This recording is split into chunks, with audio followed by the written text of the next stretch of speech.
Informohuni me Zhurma TV. Bëni subscribe për më shumë video.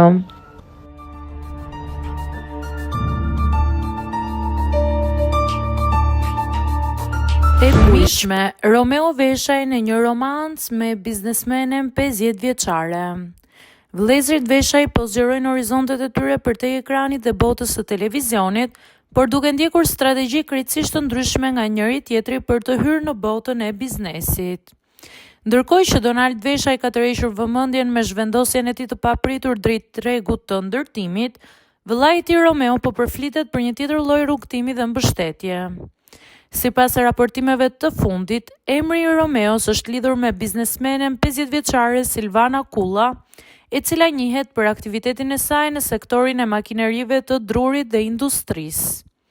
Flitet se ky raport i afërt, i cili thuhet se ka nisur që prej vitit 2021 dhe është mbajtur hermetik nga sytë e publikut, shkon përtej një njohje të thjesht miqësore.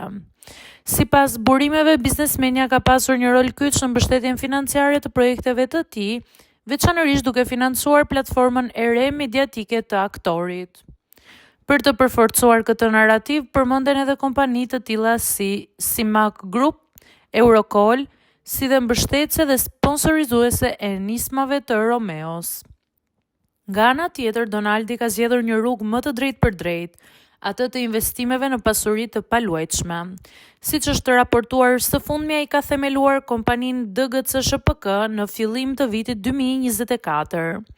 Pasi Ankor Investment bleu një pjesë të aksioneve për një vlerë simbolike, orta ka dorëzuar projektin për një kull 33 katëshe në qendër të Vlorës, leja për të cilën ndodhet aktualisht në tryezën e kryeministrit dhe KKT-s në pritje për miratim. Këto lëvizje tregojnë qartë se dy vëllezërit e njohur po ndërtojnë perandoritë e tyre financiare në rrugë paralele.